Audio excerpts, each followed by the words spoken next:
Praise the Lord. The best wishes to you and your family members in the name of God. దేవుని నామమునకు మహిమ కలుగును గాక. దేవుని నామం పేరట నీకును నీ కుటుంబ సభ్యులకును శుభాభివందనములు. ఈరోజు దేవుని వాగ్దానం. Today God's promise. ఏ అపాయమును రాకుండా యెహోవా నిన్ను కాపాడును. కీర్తనల గ్రంథం 121వ అధ్యాయం 7వ వచనం. The Lord will keep you from all evil. The book of Psalms chapter 121 verses 7. క్రీస్తునందున్న ప్రియమైన సహోదరి సహోదరులారా, ఈ శ్రేష్టమైన ఉదయకాల సమయమున దేవుడు నీతో నాతో మరి మనందరితో మాట్లాడుతున్నాడు.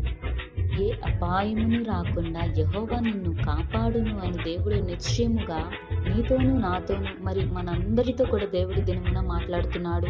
చూడండి, దినములనేవి బహు చెడ్డవిగా ఉన్నాయి. ఎటు నుంచి ఏ సమస్య వస్తుందో, ఎటు నుంచి ఏ ఆపద మనకు సంభవిస్తుందో మనము గ్రహించలేని స్థితిలో జీవిస్తున్నాం. అయినప్పటికీ మనం మన పనుల్లో నిమగ్నమైనప్పుడు, మన యొక్క ప్రయాణంలో కానీ, మన ఉద్యోగం చేసే దగ్గర లేదా ఏదైనా కూలి పని చేసుకునే సమయంలో కానీ ఏ ఆపదైనా మనకు తెలియకుండానే సంభవిస్తుంది. ఒక్కొక్కసారి ఆ యొక్క అపాయాల నుంచి కూడా మనము తప్పించబడుతున్నాం, మనము రక్షించబడుతున్నాం. అంటే దేవుడు మనలను రక్షిస్తున్నాడు.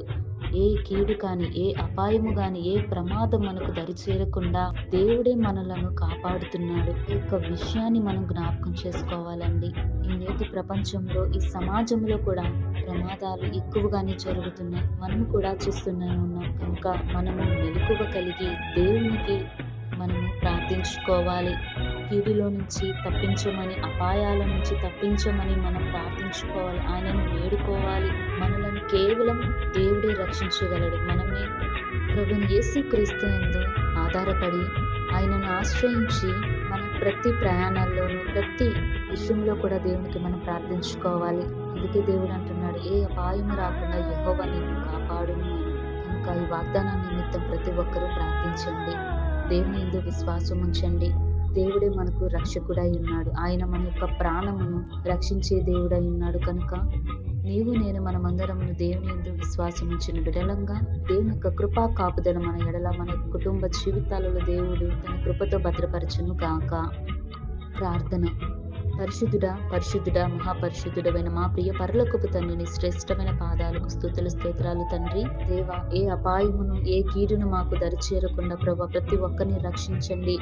ఏ అపాయము వారికి చుట్టుముట్టకుండా ప్రభా, శత్రువులు చుట్టుముట్టిన ప్రభా ఏ ఆపద కలగకుండా ప్రభా రక్షించండి. ప్రభా నీ యందు విశ్వాసం ఉంచిన బిడ్డలంగా ప్రభా నీ యొక్క కృపా కాపుదల మాకును, మా కుటుంబ జీవితాలకు మీ రక్షణ కాపుదల ఉంచండి. ఈ వాగ్దానాన్ని బట్టి ప్రతి ఒక్కరూ ప్రార్థించేలాగున ప్రభా మెలకువగా ఉండి కీడులో నుంచి, అపాయాల నుంచి తప్పించే విధంగా మేము ప్రార్థించుకున్నట్టు కృప దయచేయండి. ప్రభా నిత్యం నిన్ను ఆరాధించి, నిన్ను స్తుతించుకొని, నీకు ప్రార్థించుకుని అట్టి బుద్ధిని మాకు నీ వాక్యం వింటున్న వారందరికీ దయచేయమని యేసయ్య నామమున అడుగుచున్నాను తండ్రి. ఆమేన్.